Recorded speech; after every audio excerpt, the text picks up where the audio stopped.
အားလုံးမင်္ဂလာပါပြုံးနေမှာအတစ်ဖွင့်လင်းတဲ့မကိုကနေလာဖွင့်ထားတဲ့ဘေးကင်ဆိုင်လေးတစ်ဆိုင်ကိုကျွန်တော်ဒီနေ့ညွှန်ပေးပါမယ်ဒီဆိုင်ကိုတော့မကိုကလူတွေဆိုရင်ရင်းနေဘူးကြတယ်လို့လည်းထင်ပါတယ်ဘာမှမပြောခင်မှာဆိုင်လေးစာလေးကိုတေချာလေးညွှန်ပေးချင်ပါတယ်ဆိုင်လေးစာလေးကတော့ပြုံးနေမန်းလေးလာရှူလန်ဒီ AGD ဘန်ဆိုတဲ့ဘေးကနေပြီးတော့မှကိုလန်တဲ့ကိုဝင်လိုက်ပြီဆိုရင်အနီရောင်လေးနဲ့တွေ့ပါမယ်ဆိုင်လေးကိုလာရောက်ရှာဖွေနေတဲ့လူအနေနဲ့လည်းဒီဖုန်းနံပါတ်ကိုဆက်ပြီးမှလည်းမေးမြန်းပြီးမှလာတာပို့ပြီးအဆင်ပြေပါတယ်ပြီးတော့တည်င်းကောင်းလေးတစ်ခုရှိရပေါ့နော်သူတို့ဆိုင်မှာအခု get away 9သိန်းတန် get away လေးလည်းပေးနေရပေါ့နော်ဒါ Facebook ကသူတို့ page ကိုဝင်မှသူတို့စီကံချက်တွေကိုလိုက်နိုင်မှ get away လေးကိုလည်းရယူလို့ရပါတယ်နောက်တစ်ခုကကြတော့သူတို့ဆိုင်မှာဘဲကင်ပဲဝေချက်ကင်ပဲဝေဒီလိုတစ်ခါဝယ်ပြီးတဲ့အခါမှာဒီလိုထုတ်ပေးရပေါ့နော်ဒါကို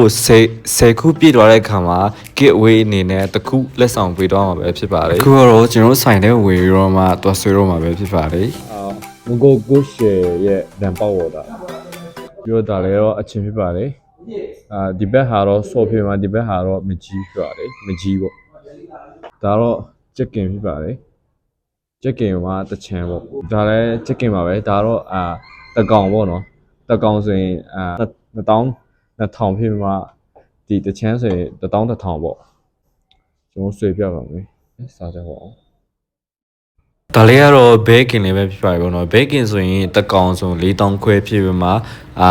တချမ်းဆိုရင်တဝက်စီနဲ့3000ကျော်ပေါ့ကိုတော့ကျွန်တော်စပြီးဆွေးနေပါတယ်ဒါစက်သားရင်စားမှဆွေးနေရပေါ့နော်ကျွန်တော်တော့ကြိုက်တာမကြိုက်တာတော့မသိဘူးပေါ့နော်ကောင်းတော့မှအပေါ်မမောက်နိုင်တော့တဲ့အထီကိုကျွန်တော်ရှယ်ဆွဲနေပါတယ်သူတို့စက်သားကင်မှာဆိုရင်မာလာစက်သားနဲ့ဒီလိုပြားရည်ပါတဲ့ဟာလေးအဲ့လိုမျိုးအချိုပါတဲ့ဟာပါတယ်ပေါ့နော်ကျွန်တော်တော့ဆက်တိုက်ကိုဆက်ပြီးတော့မှဆွဲနေပါတယ်အခုတော့ကျွန်တော်ဘေးကင်ဆွဲပြမှာပဲဖြစ်ပါတယ်ဘေးကင်ကတော့ဆော့လဲတူတက်လေးအဲ့လိုတက်လေးထားပေးထားတယ်ပေါ့နော်ကျွန်တော်အခုဘေးကင်စားပြပါမယ်ကျွန်တော်တော့ဘေးကင်တစ်ခါနှစ်ခါလောက်ပဲစားဖို့ရပေါ့နော်အဲ့ရဲကြောအရတာတော့ကောင်းတယ်လို့ပဲပြောတတ်တယ်ပေါ့ဒါတော့ကျွန်တော်ကင်မရာမဲပေါ့နော်ကျွန်တော်နေရာတော့စားနေရတော့ဒါပြီးကိုမပြီးနိုင်တော့ဘူးပေါ့နော်ဒီဆိုင်ကိုကျွန်တော်မုံကိုမှာတော့ချက်ကင်တော့ဝေစားခဲ့ဘူးရပေါ့နော်ဒီမှာအခုစားရလဲအဲ့အရတာနဲ့အရင်ကဆင်းတယ်ပေါ့နော်ကျွန်တော်ကင်မရာမဲကလည်းကြိုက်တာမကြိုက်တာတော့မသိဘူးပေါ့နော်ဆွဲတာတော့မှတကုံကိုဆွဲတာပေါ့အခုတော့ကျွန်တော်စားတာဝနေပြောကျွန်တော်စားရတော့ရှိုးချိလိုက်ပါတော်လေးစားတော့ကောင်းပါပြီဘဲကင်နဲ့ချက်ကင်နဲ့ပေါ့အဲ့ဆိုင်ကကျွန်တော်စားလို့မျိုးလို့ပြီးတော့မှဝါရွာမျိုးကကျွန်တော်အဲ့ဆိုင်ကအကိုကိုစကားပြောပါတယ်အရတာတွေက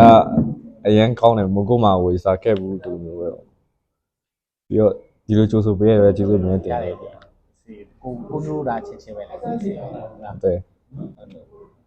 အဲ့ဒီကတော့ကိုလမ်းလေးပဲရှာလိမ့်မယ်ဟုတ်လမ်းလေးတစ်ချက်ပြောလိုက်မယ်ပြီးတော့ဒီမှာမကိုအားလူလည်းအများကြီးရောက်လာတယ်ပြရတယ်ကျေးဇူးများတင်တယ်အဲ့လည်းကျေးဇူးများတင်တယ်နော်ဟုတ်တယ်ဟိုနောက်လည်းလမ်းကြုံလို့ဝင်ခဲ့ဟုတ်စားဘာမှမဖြစ်ဘူးအမနာနဲ့ဟုတ်နော်ဟုတ်ချင်းလေးဟိုခုလွယ်တာစကလည်းတိုင်းထက်လို့နေတယ်ဟုတ်ပြီးတော့ဒီဆိုင်လည်းနောက်ထပ်အစားပေါင်းများစွာဆိုင်အများဖွင့်နိုင်ပြီးတော့မှပိုပြီးတော့တူတဲ့အောင်မြင်ရောင်းအောင်ကောင်းတဲ့ဆိုင်ဖြစ်တဲ့ပြီးတော့စစ်တောင်းလေးရတဲ့ကျေးဇူးတင်ပါတယ်ကြာ